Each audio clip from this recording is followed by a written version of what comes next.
Hi, I'm Lewis Paul. This is The Colors of Prague. This is season 5, episode 12. I'm calling this one More Canterbury Tales. Although well liked in the progressive rock community, I decided to give Hatfield in the North and National Health another go.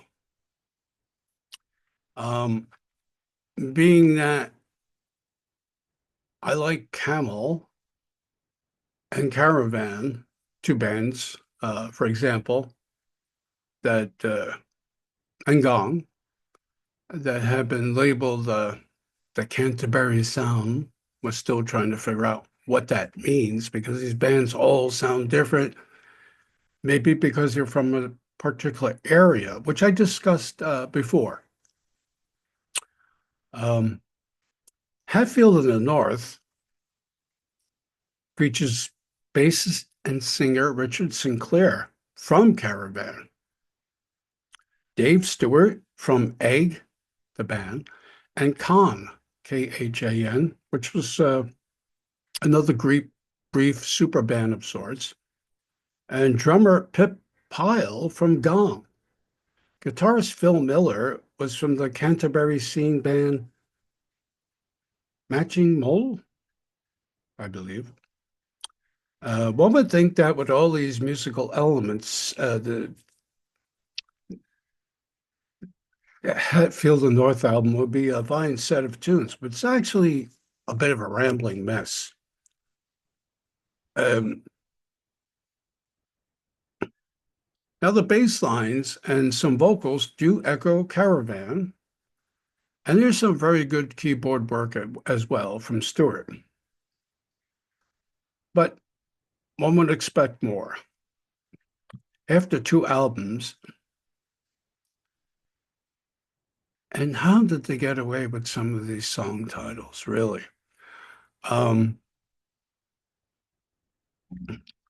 Evoking urination, defecation, and other things, grabbing cleavage. Even in 1974, this just comes across as infantile.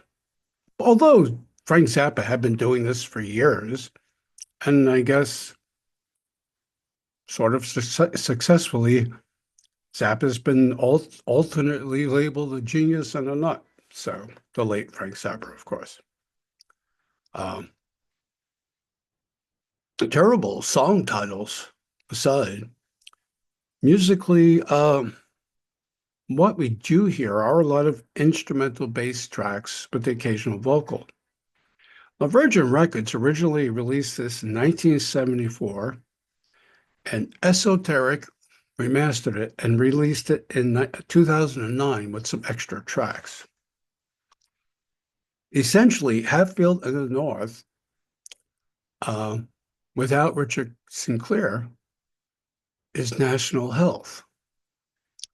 Um, Originally, Alan Gowan of Gilgamesh was an official member of the band, and he played keyboards, but he left after the release of the 1978 debut, and this was originally released on Affinity Records. But he's still accredited, but not as an official band member, sort of as a session player, as he appears on the album. Um, Also, singing performer, the soprano sounds stylings of Amanda Parsons is on here, a female vocalist. And honestly, she has an irritating presence to her voice. And thankfully, it's used sparingly. I mean, it might work with some bands. Just here, it just doesn't gel. Just 5 tracks in total for National Health. Two are 14 minutes of length. You would think there might be a Soft Machine, another Canterbury linked band sound, but it's more National Health is more avant and experimental, coming at a time when punk music was just getting out there, and that didn't help for sure. Well, I'm not personally a fan. I acknowledge their place in the Canterbury scene, good as it was. Um, so that being said,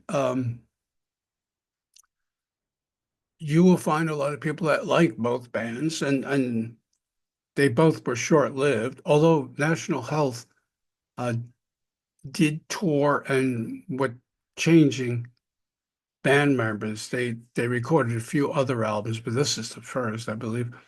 Um, it's just the doesn't work for me. Not to say I won't come back to this again. There have been bands where several listens and it just didn't work for me. And I've seen other people that kind of agree with that thought. But then I see also a lot of people really like them. So, music is all subjective. Film is everything's subjective. But I wanted to mention this because they've been sitting on the shelf. And after first listening to them, and I said, I'll pull these out again and give them another go.